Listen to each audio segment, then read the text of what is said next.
गुरु श्रीमद करुणासागर महाराज श्री रचित सकर्ता अद्वैत लक्ष्यबोध पंचीकरण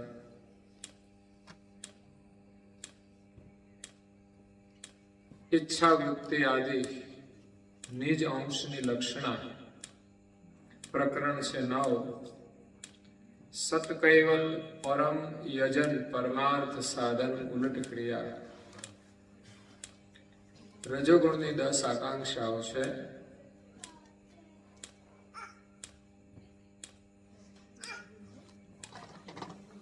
ज्ञान संप्रदायના દેશાપક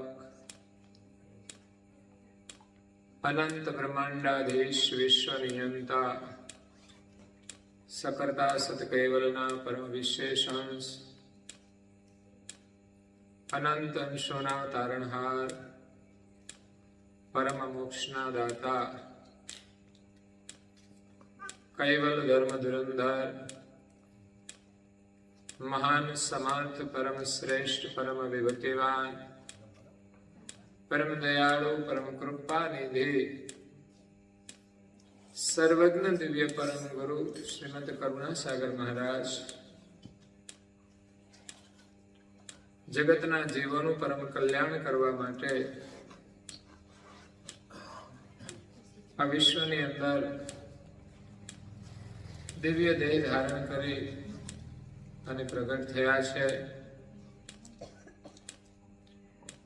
જીવોને પરમાર્થનો માર્ગ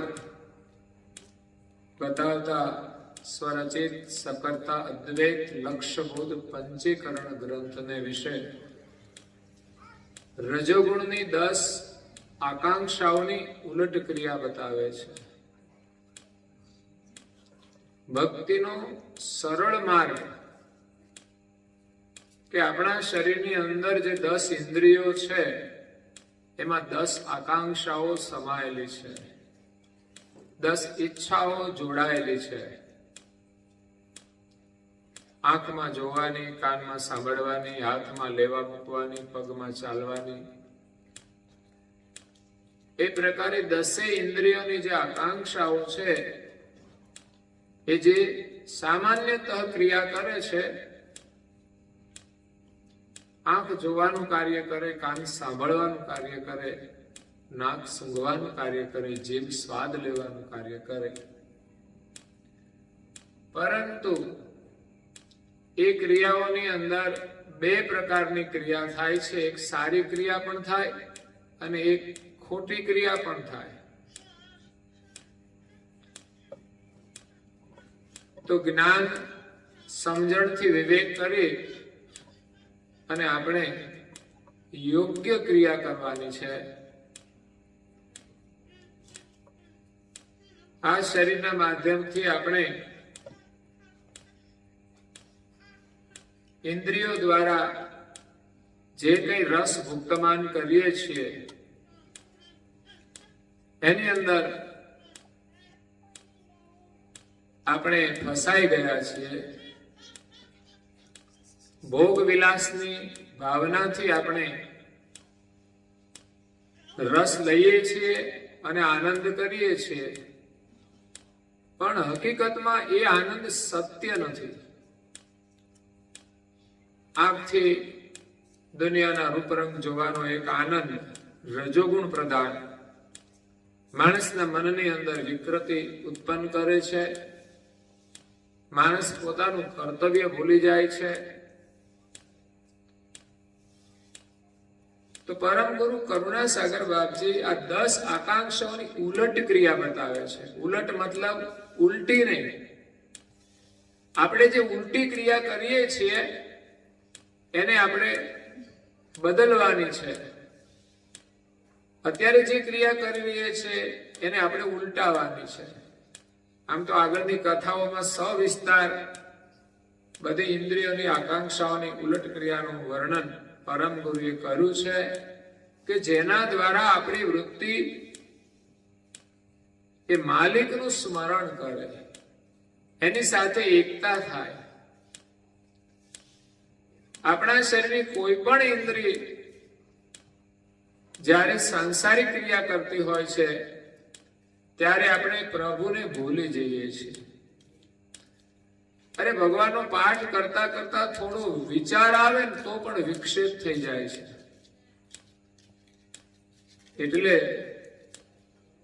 સંસારની પ્રવૃત્તિ પણ એવી રીતે કરીએ કે એક ક્ષણ માટે પણ આપણે ભગવાનને ના વિસરીએ. ભગવાનને સાથે રાખીને, ભગવાનને સાક્ષી રૂપે રાખીને આપણે ક્રિયા કરીએ કે જેથી આપણા શરીરની જે 10 ઇન્દ્રિયો છે એનાથી કોઈ પણ ખોટું કાર્ય ના થાય. આપણી ઇન્દ્રિયો હંમેશા સારું જ કાર્ય કરે અને માણસ નવરા પણ ના બેસી રહે. નવરા બેસી રહીએ તો ઇન્દ્રિયો તો ક્રિયા ન કરતી હોય પણ મન નવરું પડે ને એટલે એ પણ ખોટો ધંધો કરે છે, ખોટો વેપાર કરે છે, ખોટા વિચાર કરે છે. અને મનથી થયેલા ખોટા વિચાર એ પછી જયારે ઇન્દ્રિયો ક્રિયા કરે ને ત્યારે મનની ઈચ્છા પ્રમાણે થાય છે.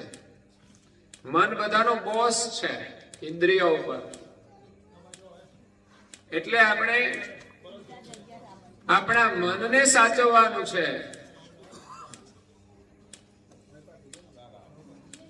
એટલા માટે સત્સંગની જરૂર છે. સત્સંગથી આપણને સારા વિચાર મળે છે, પવિત્ર વિચાર મળે છે, પરમાર્થના વિચાર મળે છે, સેવાના વિચાર મળે છે, સ્મરણના વિચાર મળે છે, જેનાથી આપણું મન પવિત્ર થાય છે. તો પવિત્ર મનથી આપણા શરીરની ઇન્દ્રિયો પવિત્ર કાર્ય કરે છે. માણસના મનને જેવો સંગ થાય એવો રંગ લાગે છે. એટલે આપણા જીવનમાં સંગનું બહુ જ મહત્વ છે. કેવા સ્થાનમાં રહીએ છીએ એનું મહત્વ છે, કેવા વાતાવરણમાં રહીએ છીએ એનું મહત્વ છે, કેવી વ્યક્તિઓ સાથે રહીએ છીએ એનું મહત્વ છે, કઈ પ્રકારની ક્રિયાઓ કરીએ છીએ એનું પણ મહત્વ છે. શું જોઈએ છે, શું ખાઈએ છીએ, શું પીએ છીએ, શું સાંભળીએ છીએ, શું બોલીએ છીએ, આ બધાની અસર આપણા મન સાથે થાય છે. તો માણસના મનને જેવો સંગ મળે ને એવો રંગ લાગે છે. તમે સત્સંગમાં આવશો તો સત્સંગનો રંગ લાગશે, ટીવી જોશો તો ટીવીનો રંગ લાગશે, વાતો કરશો તો વાતોનો રંગ લાગશે. એટલે જેવો સંગ છે એવો રંગ છે. એક જ પાણીનું બિંદુ જો ગરમ લોખંડ ઉપર પડે ને તો સ્વાહા થઈ જાય, ચમદાઈ જાય. તમે ગરમ લોઢી ઉપર પાણી નાખતા હશો, ચમ ચમ ચમ થઈ જાય છે.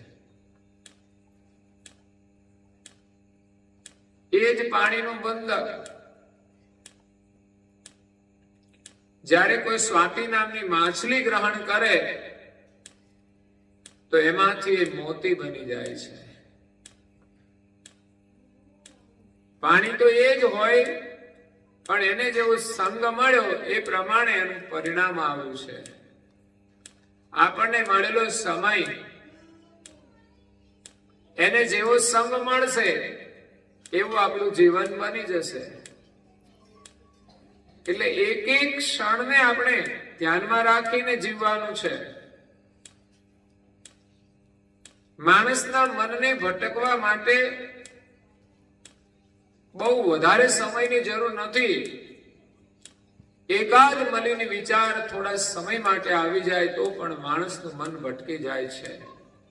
એકાદ કુદ્રશ્ય આપણા આંખોની અંદર આવી જાય તો પણ માણસનું મન ભટકી જાય છે.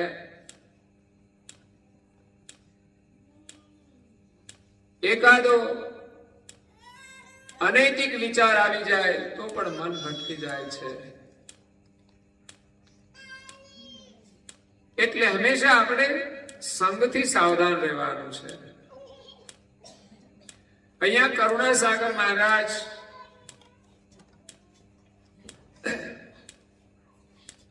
મળ વિસર્જન આકાંક્ષાની ઉલટ ક્રિયા બતાવે છે કે આપણે જે કઈ ભોજન કરીએ છીએ એ પચી ગયા પછી મળનું વિસર્જન થાય છે, એ પણ એક ઇન્દ્રિય છે. તો આપણા શરીરની અંદર જે કઈ મળ હોય એનો આપણે ત્યાગ કરીએ છીએ, એને અપવિત્ર કહેવામાં આવે છે. પણ એ તો આપણે ભક્ષણ કરીએ છીએ, ભોજન કરીએ છીએ, એટલે એ મળનો જમાવ થાય છે. એ જ પ્રકારે આ જીવ અસંખ્ય યુગોથી આ જગતની અંદર આવ્યો છે અને એને સંસારની અંદર બહુ બધું ખાનપાન કર્યું છે. માત્ર શરીરનું જ નહીં, બધી જ ઇન્દ્રિયો દ્વારા અંશ ખાનપાન કરે છે. પરમ ગુરુએ ક્ષુધા અને પીપાસા જે ઇન્દ્રિય છે આપણી, જેને લઈને આપણને ભૂખ અને તરસ લાગે છે અને આપણે ખાઈએ પીએ છીએ, એની ઉલટ ક્રિયામાં એને ઉત્તમ ભોજન કરવાનું કહ્યું છે. પણ સાથે સાથે પરમ ગુરુએ કહ્યું કે આ અંશ આત્મા છે, એની વૃત્તિનું ભોજન એ પરમ રસનું પાન કરવાનું છે. તો આપણે કેટલા યુગોથી સંસારનો જે વિષય છે એનું જ ભોજન કર્યું છે અને એનો જે મળ છે ને એ આપણે બધો કાઢવો પડશે. અને આપણે પરમ રસનું જો ભોજન કરીશું તો પછી કઈ મળ વિસર્જન કરવાનું રહેશે નહીં. કારણ કે પરમ રસ એટલે ભજન સ્મરણ કરવાથી આપણું મન પવિત્ર થાય છે, તો પછી મળ રહેતો નથી. આપણે ચૈતન સ્વરૂપે થઈએ તો પછી કોઈ મળ વિસર્જન કરવાનું રહેતું નથી. નહીં તો જેટલો કચરો આપણા જીવનમાં આવશે ને, વિચારોથી માંડી વ્યવહારમાં, એ બધો જ આપણે દૂર કરવો પડશે. એટલે પરમ રસનું ભજન કરવાથી કોઈ મળ વિસર્જન કરવો પડતો નથી. કારણ કે જે ચૈતન સ્વરૂપે થઈ જાય ને, એ કદાચ ભોજન ન કરે ને તો પણ જીવી શકે છે. તપસ્વી રઘુરામ મહારાજ 12 વર્ષ સુધી એક આસન ઉપર બેસતા હતા.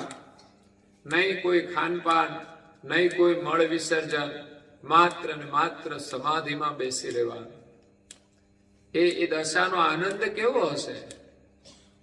ઉપાધિ વગરનો આનંદ છે. બહારની કોઈ ઠંડી, ગરમી, કોઈ પ્રકારની ઉપાધિ નથી. શરીરના સુખ દુઃખની કોઈ ઉપાધિ નથી, ભૂખ તરસની કોઈ ઉપાધિ નથી. કારણ કે ત્યાં માત્ર એક પરમ રસનું પાન કરે છે, એને કોઈ મળ વિસર્જન કરવાનો રહેતો નથી. આ જીવાત્માએ આ સંસારની અંદર અનેક પ્રકારના જે સિદ્ધાંત છે ધર્મ માર્ગમાં, એ પણ બધા છોડીને એક સિદ્ધાંત પર આપણે આવવાનું છે. અને એ સિદ્ધાંતથી અંશની જે વૃત્તિ છે એ નિર્મળ થઈ જાય છે, પક્ષાપક્ષ રહિત થઈ જાય છે. દુનિયામાં ધર્મ તો છે પણ પક્ષાપક્ષ જે છે, જ્યારે માલિકના ધામની અંદર કોઈ પક્ષપાત નથી, કોઈ ભેદ નથી. તો પરમ ગુરુનો લક્ષ્ય એ પક્ષાપક્ષ રહિત છે. તેથી એમના પરમ અમૃતનું આપણે રસપાન કરી અને નિર્મળ થવાનું છે. વિશ્વના જે સર્જનહાર સકર્તા સત્કૈવલ છે એ પરમ સુરસ છે. સુરસ એની અંદર પરમ રસ છે, શ્રેષ્ઠ રસ છે, અને હંમેશા જગતને રસ આપે છે. તો એવા પરમ સુરસ એમનું જે લક્ષ્ય છે એ વિવેકપૂર્વક આપણે એમના લક્ષ્યનું રસપાન કરવાનું છે. અને એ પ્રકારે વિમળ રસનું પાન કરવાથી પરમ ગતિનો એને અનુભવ થાય છે. પણ જેમણે નિર્મળ ભોજન કર્યું હોય એ રસપાને કરીને એને અમર પદવી પ્રાપ્ત થાય છે. સંસારમાં તો બધું મળશે આપણને, આપણે ઘડીક વાર માટે ખુશ થઈશું પણ પછી છોડીને ચાલ્યા જવાનું. જો કે ગમે તે વસ્તુ આપણા જીવનમાં લાવીએ ને, એ વસ્તુમાં આનંદ હોતો નથી. આ તો આપણને એમ હોય કે અમારે જોઈએ છે, મને ગમે છે, એટલે થોડી વાર માટે આપણને આનંદ મળે છે. હકીકતમાં તો દરેક વસ્તુ આપણા જરૂરિયાત માટે હોય છે. જરૂરિયાત ના હોય તો કોઈ મહત્વ નથી. વધારાનું જે કંઈ આપણા જીવનમાં આવે છે એ ખરેખર આપણા માટે અવરોધરૂપ છે, આપણો સમય બરબાદ કરે છે. એટલે પરમ રસનું પાન કરવાથી આપણને અમર અખંડ પદની પ્રાપ્તિ થાય છે. એ જ આપણું ઘર છે. અહીંયા તો કોણ કાયમ રહ્યું છે? ભલે આપણે કહેતા હોઈએ આ બધું મારું, પણ આપણું કઈ થવાનું જ નથી. મારા માટે લોકો લડતા હોય છે, પણ આખર એ લડીને આ સંસારની અંદર ભટક્યા કરે છે. આપણને જે કઈ મળ્યું છે એનો વિવેકથી આપણે ઉપયોગ કરીએ ને એ મહત્વનું છે. એટલે જે કોઈને અમર પદની પ્રાપ્તિ થઈ જાય ને એને પછી આ સંસારના ખંડિત દેશમાં આવવું પડતું નથી. આ સંસારમાં કાયમને માટે સુખ રહેતું જ નથી. કોઈનાય ઘરમાં, કોઈનાય દેશની અંદર કાયમને માટે સુખ નથી હોતું. કઈ ને કઈ કલેશ ને ઉપાધિ, ઝઘડા, કુદરતી આફતો, કઈ ને કઈ વિઘ્નો આવ્યા જ કરે છે. આ શરીર પણ ક્ષણભંગુર છે, રોગગ્રસ્ત છે. સરખું હાલે ત્યાં સુધી હાલે, બાકી ખબર નહીં ક્યારે કયા પ્રકારનો રોગ લાગી જશે, ઉંમર થયા પછી કેવા પ્રકારની બીમારી લાગી જશે. આ તો ઋત્વિકે મને ફોન કર્યો કે બાને દર્શન કરીને એના આત્માને શાંતિ મળે. અંતકાળે તો એ જ મહત્વનું છે. આ શરીર છે ને ક્ષણભંગુર છે, કેટલાય ભોગ ભોગવા, પણ જયારે વૃદ્ધાવસ્થા આવી જાય ને પછી આ કોઈ ભોગ આપણા માટે કામના જ નથી. પછી વિચાર કરીશું યુવાનીમાં આ ભોગ આપણને સુખ આપતા હતા, પણ અત્યારે નથી આપતા. તો ભોગ તો એના એ જ છે. એટલે આ શરીરને ધ્યાનમાં રાખીને જ્યાં સુધી સ્વસ્થ હોય ને અને યોગ્ય સમય હોય ત્યારે આપણે શુભ કાર્ય કરી લેવું જોઈએ, પરમાર્થનું કાર્ય કરી લેવું જોઈએ, આપણે આત્મકલ્યાણનું કાર્ય કરી લેવું જોઈએ, ભજન સ્મરણ કરી લેવું જોઈએ. અને આપણા દેશની અંદર, હિન્દુ ધર્મની અંદર આપણો ધર્મ સામાજિક પ્રસંગો સાથે જોડાયેલો છે. એટલે એના માધ્યમથી પણ આપણને સત્સંગ, ભજન, કીર્તન નો લાભ મળે છે. અને આપણા જીવનમાં પણ, આપણા પરિવારની અંદર પણ નિયમિત આપણા ઘરમાં પૂજા પાઠ અને પ્રાર્થનાઓ થતી હોય છે. પણ મારું તો કહેવાનું છે કે આપણે બધાએ કરવું જોઈએ. આપણે જે હજુ જે માન્યતાઓ છે, જે સમજણ છે, કે જે પરંપરાઓ છે કે ઘરમાં એક વ્યક્તિ પૂજા પાઠ કરે અને બીજા બધા ફરે, એવું ના હોવું જોઈએ. આપણા ઘરનું નાનામાં નાનો બાળક ભણવા બેસે ને ત્યાંથી પૂજા પાઠ કરતો થવો જોઈએ. જે બાળકો ગુરુકુળમાં ભણતા હોય ને બાળપણથી જ એ પૂજા પાઠ કરતા થઈ જાય. તો આપણા ઘરને પણ ગુરુકુળ બનાવવાનું છે. પણ આપણે તો બાળકોને ભોગ વિલાસના સાધનો લાવીને ભોગ પ્રધાન બનાવીએ છીએ, પરાધીન બનાવીએ છીએ. એને સ્વાધીન બનાવવાના છે. એનું દરેક કાર્ય પોતાની જાતે કરતા થાય એવા સંસ્કાર આપવાના છે. આ દુનિયામાં ગમે ત્યાં જાય ને બાળકો પાછા ના પડે. એટલે બાળકો પ્રત્યે પ્રેમ રાખવાનો છે. એ જીવનમાં ક્યાંય દુખી ના થાય, એ ક્યાંય પાછો ના પડે, એ હંમેશા આગળ વધે. એટલે આ સંસ્કાર નાના બાળકથી માંડીને વડીલોની અંદર હોવા જોઈએ. સંધ્યાનો સમય થાય તો કોઈ નવરા ના બેસી રહેવા જોઈએ. તો અહીંયા અંશ આ શરીરમાં જે પરમ રસનું પાન કરે, ભગવત સ્મરણ કરે, એ શરીરના તત્વો સહિત અમર થઈ જાય છે. પછી એના માટે આ શરીરના તત્વો છે એ જડ રહેતા નથી, પણ એ તત્વોના માધ્યમથી એ ભગવત સ્મરણ કરે છે. તો આ શરીર પણ ખરેખર અમર થઈ જાય છે, પાવન થઈ જાય છે.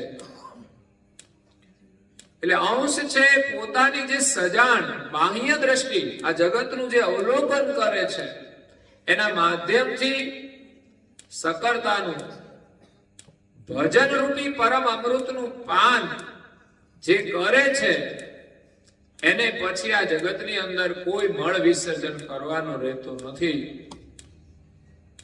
જે નિર્મળ સ્વરૂપ છે અંશનું, એને આપણે ઓળખવાનું છે, એનો આપણે અનુભવ કરવાનો છે. આપણે શરીર નથી. અરીસામ જોઈને બહુ ગાંડું થવું નહીં, કે એના ઉપર બહુ લેપાપોથી કરવી નહીં.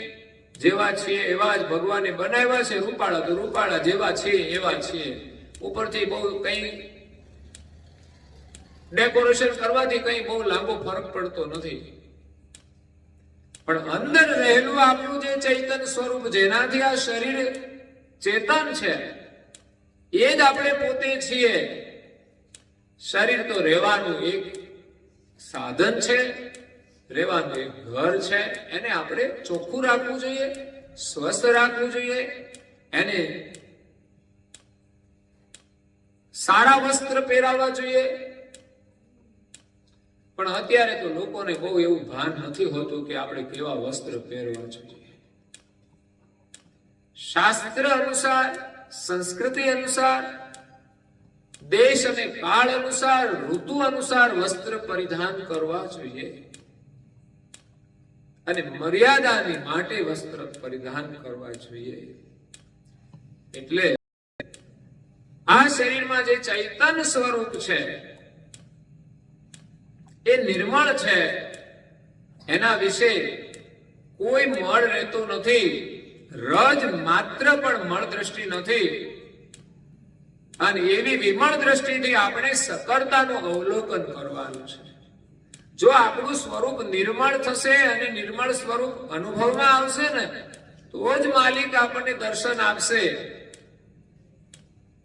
પરંતુ આપણી દ્રષ્ટિમાં મલિનતા હશે તો આપણી સામે હોવા છતાં પણ પરમાત્માને આપણે જોઈ શકતા નથી. તો એ મળને દૂર કરવાનું છે. એક સત્ય સ્વરૂપ ભજન જ નિજ અંશ કરે તો એ પ્રકારે અંશ નિર્મળ ગતિને પ્રાપ્ત થાય છે. તો આ તો મળ વિસર્જન આકાંક્ષા છે. આ શરીરમાં તો આપણે જે ખાઈએ એ મળ થઈ જાય ને એનું વિસર્જન કરીએ છીએ. એ જ પ્રકારે અંશની વૃત્તિમાં જે કંઈ એને આહાર કર્યો છે, ઇન્દ્રિયોની જે કોઈ ક્રિયા થાય છે, બધો જ આહાર અંશ લે છે પોતાની વૃત્તિથી. અને એમાં જે મલિન આહાર કર્યો છે એ તો આપણે ધ્યાનથી અવલોકન કરીશું તો દેખાશે કે કેટલું આપણે ખોટું કર્યું છે અને કરીએ છીએ. તો એની અંદર આપણે ઉલટ ક્રિયા કરવાની છે કે જે આપણને આદતો પડી ગઈ છે એને આપણે બદલવાની છે, એની સારી પ્રવૃત્તિમાં જોડવાની છે. આવો અમૂલ્ય માનવ દેહ મળ્યો છે તો આપણે પરમાર્થ કાર્ય કરી લઈએ. અને એના માટે ગવન આકાંક્ષા છે. પગ આપ્યા છે ને એનાથી આપણે ગતિ કરીએ છીએ. આપણે કોઈ પણ કામ કરવું હોય તો પગ જોઈએ. જો કે પગ વગરના લોકો બહુ મોટું પરાક્રમ કરતા હોય છે. એનામાં હિંમત હોય ને તો હાથ વગરના લોકો કેવું કેવું કાર્ય કરે છે અને ઘણા હાથ વાળા કશું કરી શકતા. કારણ કે એનામાં એ વિશ્વાસ નથી હોતો. નહીં તો હાથ વગરનો માણસ તો વિચાર કરે કે મારા હાથ નથી, હું શું કરી શકું? મારે પગ નથી, હું શું કરી શકું? મારે આંખો નથી, હું શું કરી શકું? આપણે આંખો ના આવે તો શું કરીએ? બેહી રહીએ. ખાવાનું આવે તો ખાઈ લઈએ, અને પછી રોજનો અભ્યાસ થઈ જાય તો બાથરૂમ પાણી જઈએ. આથી વિશેષ કઈ ના કરી શકે. પણ જો અંદર આત્મવિશ્વાસ હોય ને માણસ મહેનત કરે ને, તો અંધ માણસ પણ ઘણું કામ કરી શકે છે. આપણે જોઈએ છે ને, બોલા આપણે સાંસ્કૃતિક કાર્યક્રમ તૈયાર કરીએ છીએ, અને ઓલા પિન્ટુભાઈ આવે છે, એને આંખો નથી, પણ પોતાની કલાનો વિકાસ કરીને એ ગમે ત્યાં સુધી બસમાં પણ મુસાફરી કરે છે. અને આપણે આંખો હોય તો બસમાં જવાનું, હવે ગાડીઓ થઈ ગઈ બસમાં જવાનું મુશ્કેલ, એટલે આંખો આપી છે તને શું વાંધો છે? આંખો વગરના લોકો જો બસમાં મુસાફરી કરતા હોય, અને આંખો વગર આવવાનું અગવડતા વાળું તો છે જ, પણ છતાંય માણસની અંદર કેટલી બધી હિંમત છે અને મહેનત કરે છે. તો ભગવાનને આપણને આંખો આપી છે, તો આપણે સારું કામ કેમ ના કરી શકીએ? ભગવાનના દર્શન કેમ ના કરી શકીએ? વધુ કાર્ય કેમ ના કરી શકીએ? પણ બેસી રહેવાના કારણે જ લોકો આગળ વધી શકતા નથી.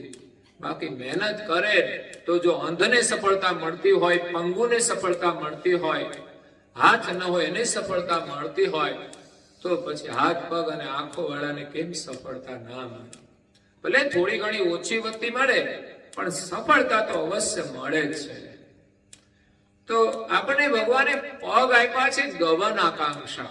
એની અંદર આપણે ક્યાંક જવાની એક આકાંક્ષા હોય છે. પગ ના હોય ને તો એમ થાય કે હવે ક્યાં જવું, પણ પગ હોય એટલે આપણે શાંતિથી બેસીએ, નવરા પડીએ એટલે એમ થાય કે બજારે એકાદો આંટો મારી લઈએ. પગ હોય એટલે માણસ દોડાદોડ કરતો હોય છે. તો એ પગની અંદર ગગન આકાંક્ષા છે.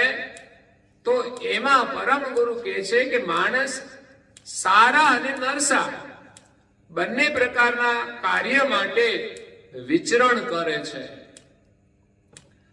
તો આપણે જે કઈ બિનજરૂરી ચાલવાનું છે ને, છોડીને જરૂરી કાર્ય માટે ચાલવું જોઈએ. સ્વધર્મની જે પ્રવૃત્તિ છે એ પ્રમાણે આપણે પ્રવૃત્તિ, ભક્તિ, તીર્થ યાત્રા, સંત દર્શન, સંત પ્રદક્ષિણા આદ્ય વિચરણ કરવું. આ પરમ ગુના વચનો છે. ચરણ આપણને મળ્યા છે તો આપણે વિચરણ કરવાનું છે. ચરણ અને વિચરણ, ચાલો, ચલન, પ્રચલન, પ્રકમ્મા એટલે ચાલવું. તો અહીંયા સ્વધર્મ માટે, ભક્તિ કરવા માટે ચાલવાનું, તીર્થ યાત્રાની અંદર જવા માટે ચાલવાનું, સંત દર્શન માટે ચાલવાનું, દેવ દર્શન માટે ચાલવાનું, સંત પ્રદક્ષિણા, ગુરુ પ્રદક્ષિણા કે માતા પિતાની પ્રદક્ષિણા, એના માટે આપણે ચાલવાનું. તો ભગવાને આપણને પગ આપ્યા છે તો સારા કાર્ય માટે વિચરણ કરવું જોઈએ. આપણે ત્યાં પરિક્રમાનું મહત્વ છે. કરુણાસાગર બાપજીના પટ શિષ્ય પૂજ્ય શ્રી નારાયણદાસજી મહારાજ શ્રીએ પરિક્રમાની રચનાઓ કરી છે.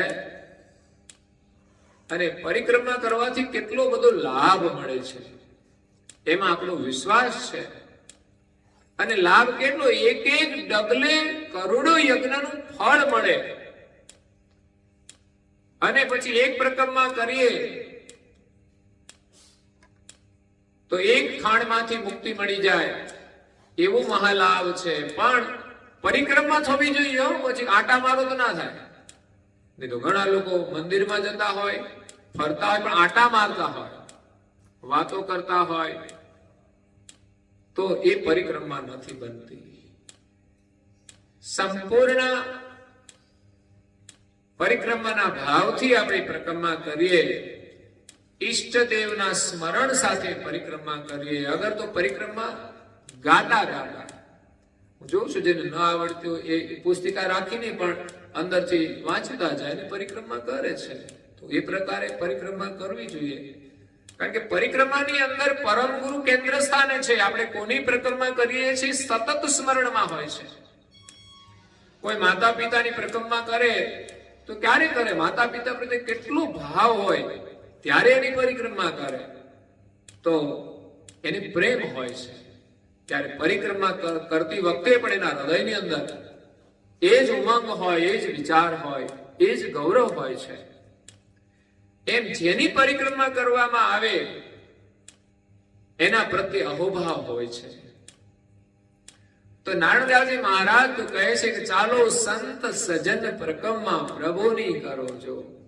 સંતો અને સજ્જનો, આપણે સૌ આ વિશ્વની અંદર સર્જનહારનો સંદેશ લઈને આવનાર દિવ્ય પરમ ગુરુ કરુણાસાગર પ્રભુ એ પ્રગટ થયા છે.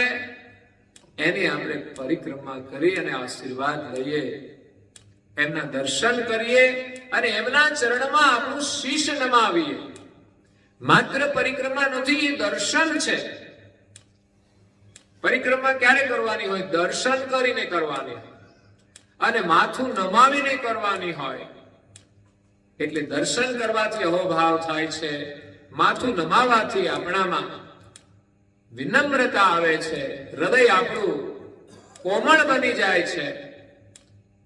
અને પછી આપણે પરિક્રમા કરીએ તો જાણે ડગલે ડગલે આપણા પાપનો ક્ષય થવા માંડે છે. તો એ પરિક્રમાનું મહત્વ છે. આપણે ત્યાં અમુક સ્થળોની પરિક્રમાનું મહત્વ છે. જુનાગઢમાં તમે જાઓ તો ત્યાં ગિરનાર પર્વત છે, લોકો એની પરિક્રમા કરે છે. દિવાળી ઉપર એને લીલી પરિક્રમા કહેતા હોય છે. તો ટોળા લોકો આવે છે અને રસ્તામાં જ્યાં જે વ્યવસ્થા હોય ત્યાં સુઈ જાય અને એની એ પરિક્રમા કરતા હોય છે. અને પરિક્રમા વાસીઓની સેવાઓ પણ બહુ લોકો કરે છે.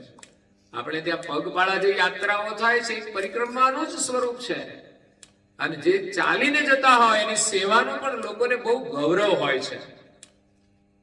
કારણ કે આપણે ઉમરા સુધીની યાત્રા કરી, અમે તો બધું સામાન લઈને ગયા હતા પણ વાપરવો પડ્યો નહોતો. કારણ કે આપણે જ્યારે એવું કંઈ કાર્ય કરીએ છીએ ત્યારે ભગવાનની પ્રેરણાથી રસ્તાની અંદર લોકો આપણને સેવા આપતા હોય છે.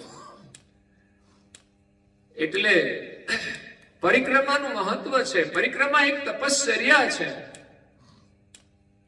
અને કોઈના માટે ચાલવું એ જ જીવનમાં મહત્વનું છે.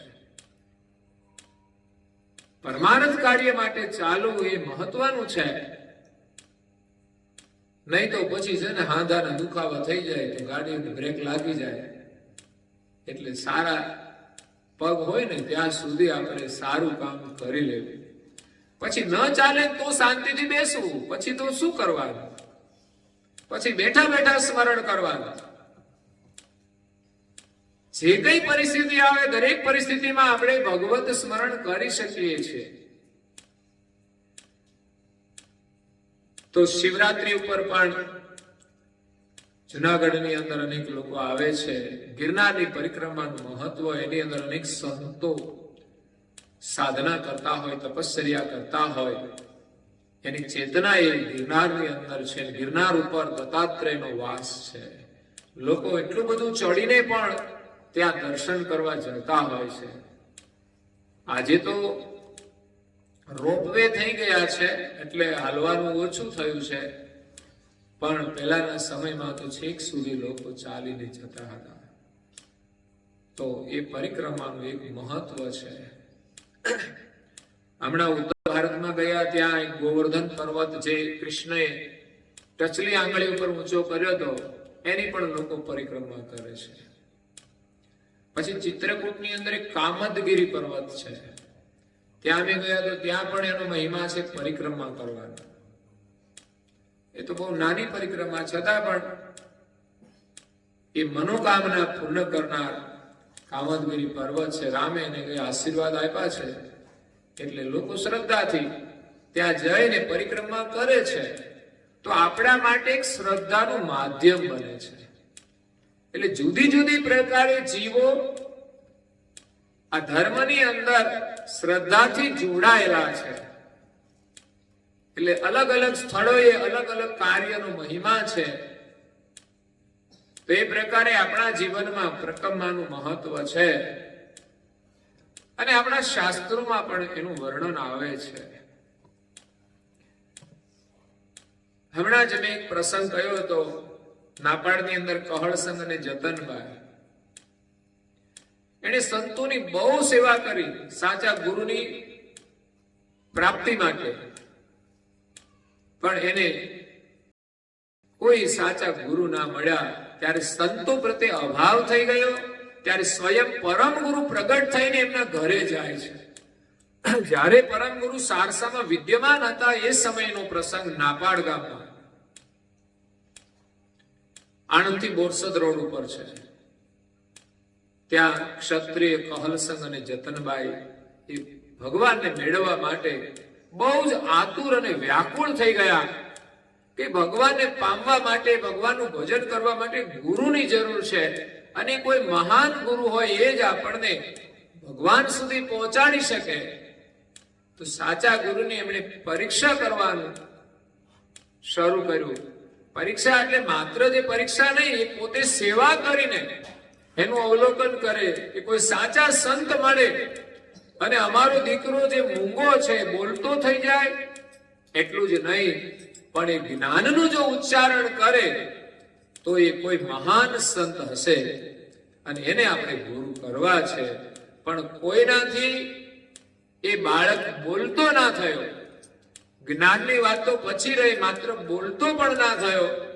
એટલે એને અભાવ આવી ગયો. એમાં એક ફકીર પણ મળ્યા. ફકીરે એમને કહ્યું કે તમારે ભગવાનને પામવા હોય તો હું તમને મંત્ર આપું છું અને તમે એકાંતમાં બેસી પતિ પત્ની બંને ધ્યાન કરો. અત્યારે તો આપણને 10 મિનિટ ધ્યાન કરવાનું હોય તો ટાઈમ મળતો નથી. કોઈને પૂછે મંત્રનો જપ કરો તો ટાઈમ મળતો નથી. સમસ્યા છે. ભગવાનને પામવા માટે જયારે વ્યાકુળતા આવે ને, ત્યારે માણસ કેવી સાધના કરે છે. અને હેતબાઈ માતાએ પણ પૂર્વજન્મમાં કેવી સાધના કરી. હરદેવ અને સુમંતાએ, જેનો ઇતિહાસ તો આપણે દર વર્ષે સ્મરણ કરીએ છીએ. દર સુદ બીજના દિવસે પાઠ કરીને પણ સ્મરણ કરીએ છીએ, જે આપણને ભક્તિની પ્રેરણા આપે છે. આળસ રાખીને ઊંઘી રહીએ ને તો મેળ ના પડે. સવારે પ્રભાત ફેરી હતી હો, પણ ઉઠાવવું જોઈએ ને, એ તકલીફ વાળું કામ છે. નિયમ એટલે નિયમ. બીમાર હોય ને તો જ ના આવીએ, સિવાય તો આપણે ઉઠી જવું જોઈએ, આપણે જાગી જવું જોઈએ. એટલે કહળસંગ અને જતનબાઈ એમણે ધ્યાન કરવા માટે ગુફા ખોદી અને બેઠા એકાંતમાં. 6 મહિના સુધી ધ્યાન કર્યું, પણ છતાં એને સંતોષ ના થયો. ત્યારે એને સંતો ઉપર અભાવ થયો અને સર્વજ્ઞ ગતિએ પરમ ગુરુએ આ વાત જાણી લીધી. એને એમ થયું કે જો આ કાર્ય નહીં કરું તો પછી સાધકોનો વિશ્વાસ સંતો પ્રત્યે રહેશે નહીં. એટલે બંને રીતે એમનું કાર્ય કરવા માટે પરમ ગુરુ પ્રગટ થઈને એમના ઘરે આવ્યા. એટલે કહળસંગ અને જતનબાઈએ પ્રેમથી સેવા કરી, એમનો આદર કર્યો. અને દિવ્ય પરમ ગુરુએ આવીને એમના બાળકના મસ્તક ઉપર હાથ મૂકતાની સાથે જ બાળક બોલતો થઈ ગયો. એટલું જ નહીં, એમની મનોકામના પ્રમાણે એ બાળક જ્ઞાનનું ઉચ્ચારણ કરવા લાગ્યો. કારણ કે શાસ્ત્રો ભણ્યા વિના જ્ઞાન પ્રાપ્ત થાય નહીં. આ તો ગુરુની કૃપાથી એમનો હાથ એમના શિર પર આવ્યો. એમના આશીર્વાદથી બાળક જ્ઞાનની વાતો કરવા લાગ્યો. અને એમના માતા પિતાને વિશ્વાસ આવી ગયો કે આજ કોઈ સમર્થ પુરુષ છે. એમને એમના ચરણ પકડી લીધા, એમને પગે લાગ્યા. અને પછી લખ્યું છે કે કહળસંગ અને જતનબાઈએ પરમ ગુરુની પરિક્રમા કરી. આ એક ભક્તિનો વિધિ છે. નહીં તો દર્શન કરી લે તો પણ બધું આવી ગયું. પણ ના, દર્શન પણ કર્યા છે અને એમણે પરિક્રમા પણ કરી છે. એટલે અહીંયા ગવન આકાંક્ષા છે. આપણે સારું કામ કરવા માટે ચાલવાનું છે. અને પરમ ગુરુ કહે છે કે નાના પ્રકારના જે ઉત્તમ કાર્યો કરવા માટે આપણે ધીમી ગતિએ નહીં પણ ઉતાવળી ગતિએ ચાલવાનું છે. જેમ સંસારનું કાર્ય હોય ને બહુ જરૂરી લાગે તો આપણે ઉતાવળે કરતા હોઈએ છીએ, એમ પરમાર્થનું કાર્ય પણ આપણે ઉતાવળી ગતિએ, મતલબ કે આળસ કરવી જોઈએ નહીં કે કાલે કરીશું.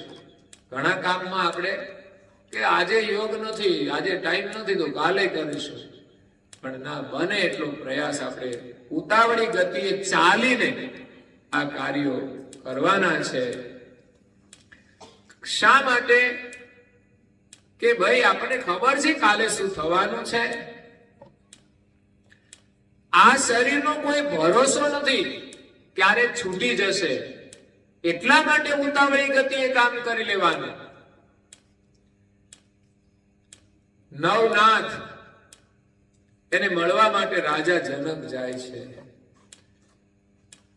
તો નવનાથ જયારે મળે છે ને ત્યારે બધાને એક સાથે ભેટી પડે છે. એક સાથે, હવે એકને વારા પરથી ભેટી જવાય, પણ એક સાથે નવને ભેટી પડ્યા. તો એને થોડો અવિવેક લાગ્યો. ત્યારે એ નવનાથે જનક રાજાને પૂછ્યું કે તમે આવું કેમ કર્યું? તો કે મને આ શરીરનો કોઈ ભરોસો નથી કે કદાચ એકને ભેટી જાવ અને પછી શરીર છૂટી જાય તો નવને ભેટવાનો તો લાભ ચૂકી જવાય. એ ભાવનાથી આપણે ઉતાવળી ગતિએ ચાલવાનું છે. પરમ ગુરુ કહે છે કે આ શરીરનો કોઈ ભરોસો નથી, અને આવો દેહ અને આવો દાવ વારંવાર મળતો. ગુરુ મહિમા શું કહે છે? ફરી દાવ આવો કબો નહીં આવે. પાઠ કરો છો? આપણા ઘરમાં ગુરુ મહિમાનો પાઠ થવો જોઈએ. અને એ મહિમાનો પાઠનું મહત્વ છે કે ગુરુ છીર છત્ર બિરાજે જેને તમે કેમ કાળ માયા જગ તેને પીડે ન પિતૃ. પછી તમારે આમ જવું નહીં પડે. ક્યાં? નર્મદા ક્યાં જાવ છો? ચાણોદ નહીં જવું પડે. પીડે ન પિતૃ યક્ષ. પછી એના અસ્થિ નહીં તમારે ક્યાંય નહીં તમારે પધરાવવા પડે. એ પંચભૂતની અંદર ભળી જ જશે. એના પાછળ આપણે શુભ કાર્ય કરીએ ને એ જીવનું કલ્યાણ જ થાય છે. પીડે ન પિતૃ યક્ષ દાનવ દેવ સાચો પરમ ગુરુ સાથે અહમ મેં રાજા રંક ભૂત પિચાસ સમે નવ ગ્રહ આદ્ય પનોતી સહે. એને કશું જ નડી શકે નહીં. જો પરમ ગુરુ સાથે આપણો સાચો અહમે હોય. એટલે પરમ ગુરુની ઉપાસના આપણે અવશ્ય કરવી જોઈએ. એનો પાઠ આપણે કરવો જોઈએ. અને એમાં બધું જ આવી જાય છે. ફરી દાવ આવો કબુ નહીં આવે. ગુરુ મહિમાનો પાઠ કરવાનો અવસર આપણને મળ્યો છે. સમય પણ હોય છે. બાકી કોઈ કૂતરાને કહ્યું તમે પાઠ કરો ગુરુ મહિમાનો?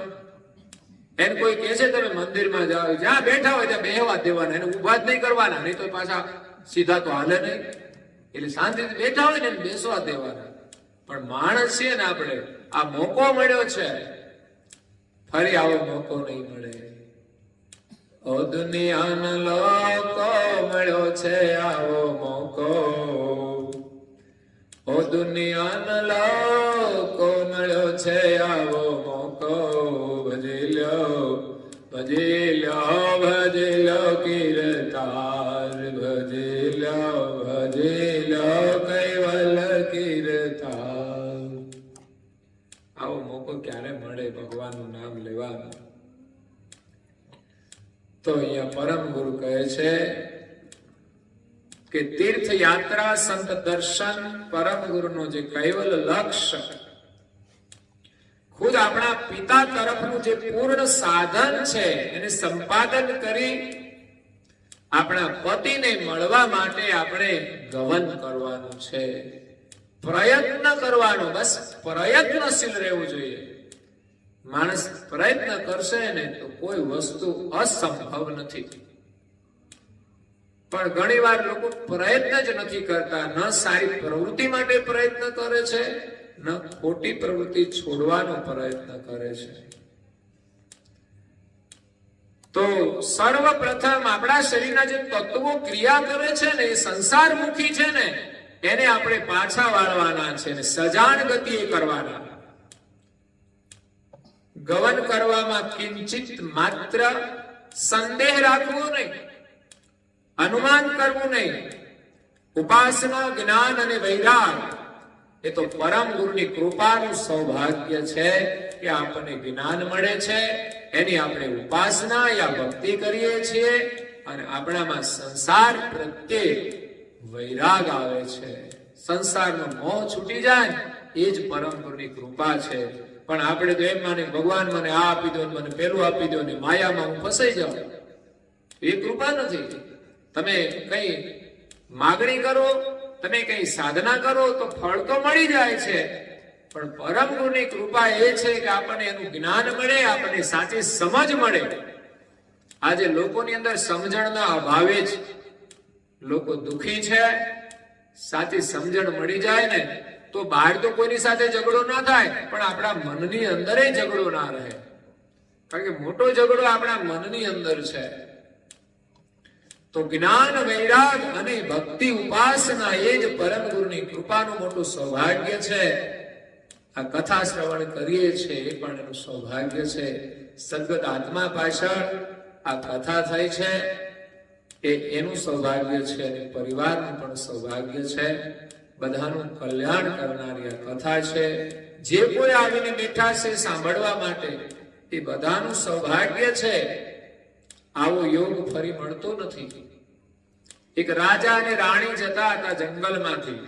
ત્યાં કોઈ મહાત્માની કથા ચાલતી હતી. તો રાણી ભક્તિ ભાવવાળી હતી એટલે રાજાને કહ્યું કે રાજા ચાલો આપણે પણ જઈએ. એટલે રાજા એ તરફ ગયા તો ખરા, પણ ત્યાં રોકાયા નહીં. કેમ તો કે આપણે અહીંયા બેસવાની કોઈ વ્યવસ્થા છે ને, એટલે આપણે અહીંયા નથી રોકાવું. તો રાણીને એમ થયું કે આવું રાણી પદ શું કામનું કે જે આપણને સત્સંગથી વંચિત રાખે. તેવો વૈભવ પણ આપણા માટે કોઈ કામનો નથી કે જે આપણને સત્સંગથી વિમુખ કરે. કે રાણીએ ભગવાનને પ્રાર્થના કરી કે મને કોઈ શુદ્ર કુળની અંદર જન્મ આપજે, પણ મને સત્સંગનો લાભ મળે, મારી ઈચ્છા પૂરી થાય એવી જગ્યાએ મને જન્મ આપજે.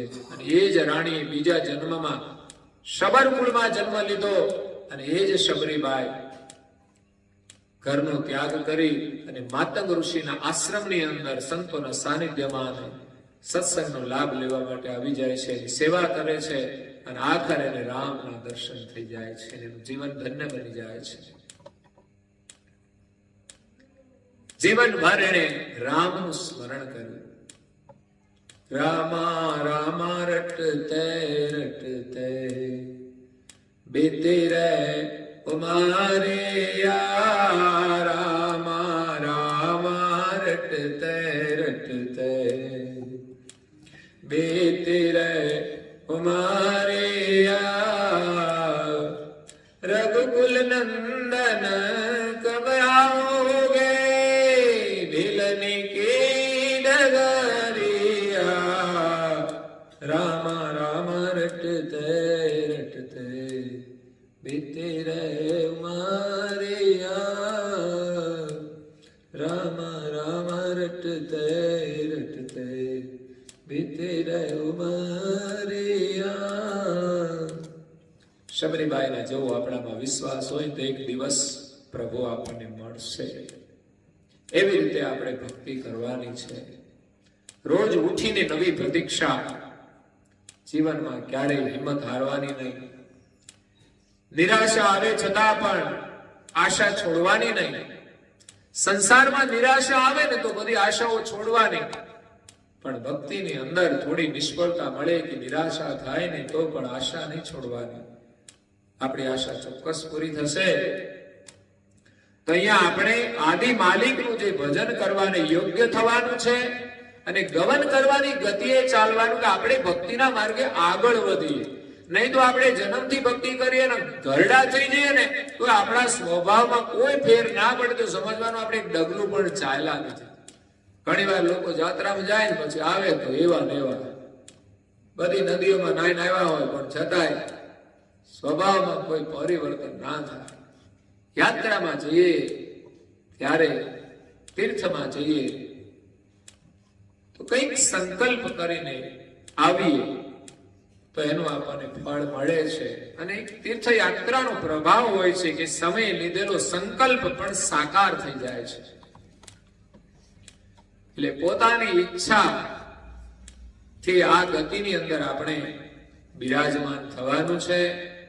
અને નીતિએ જો આપણે ચાલીશું તો જન્મ મરણનો અને જે અનિતિ ક્રિયા આપણે કરી હોય એનો બોજ પણ રહેશે નહીં. આ નીતિનો પ્રભાવ છે.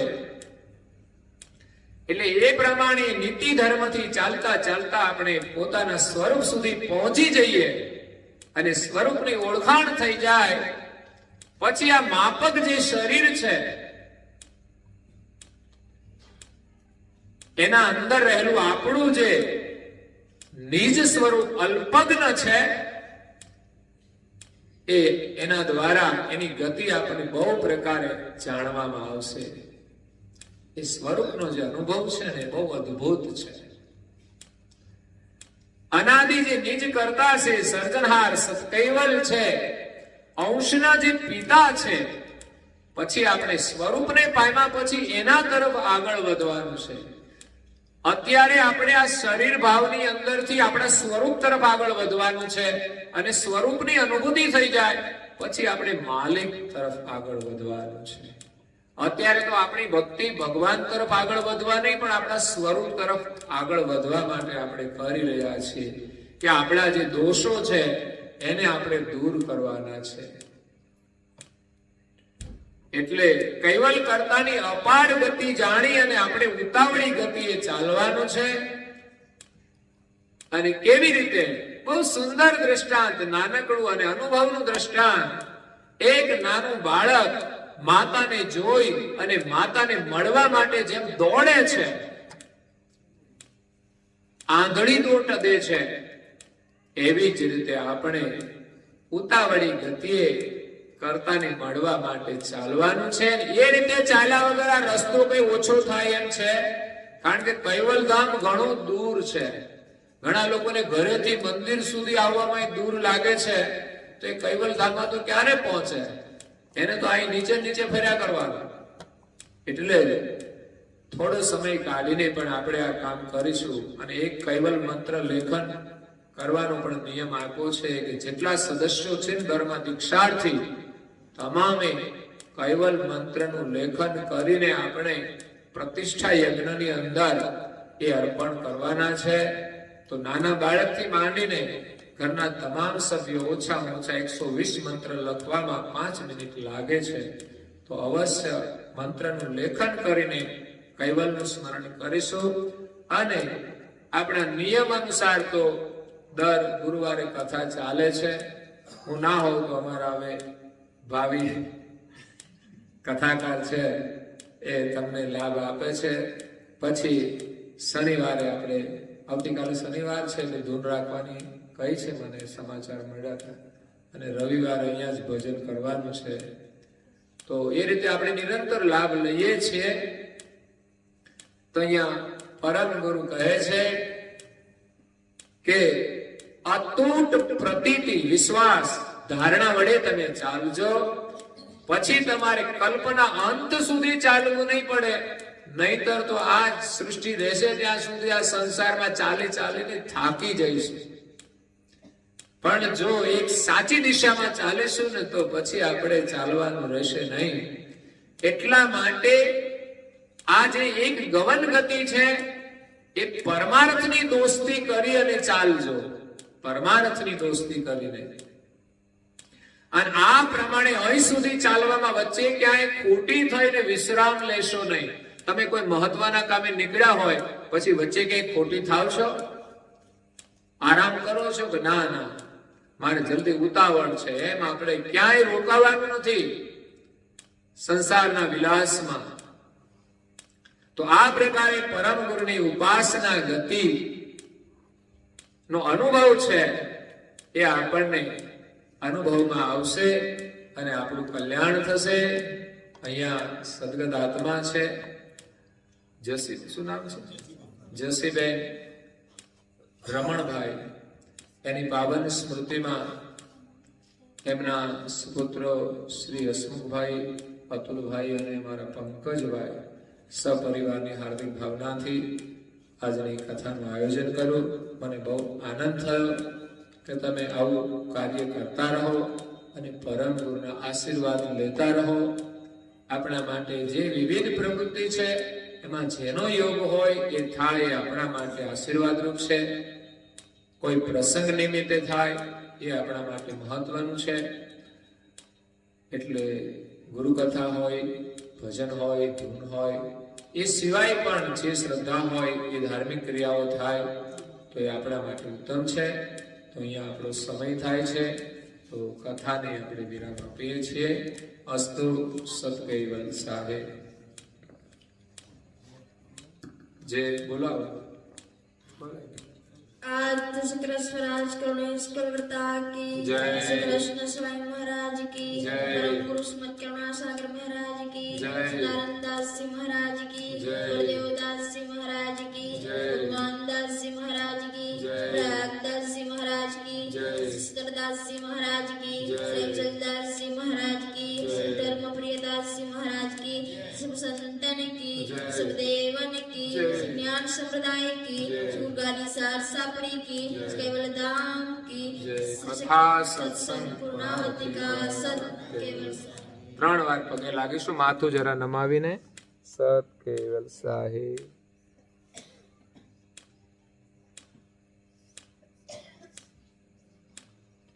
કેવલ હંસો સત કેવલ સાહેબ. આજુબાજુ પણ સૌને કહેજો સત કેવલ સાહેબ.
બસ અસલું कैवलधाम की जय।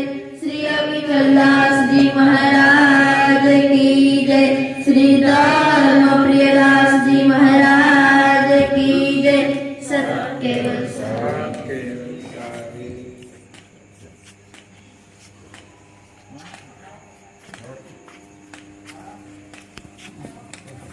કૈવલ સૌ સત્કેવલ સાહેબ આજુબાજુ સૌને સત્કેવલ સાહેબ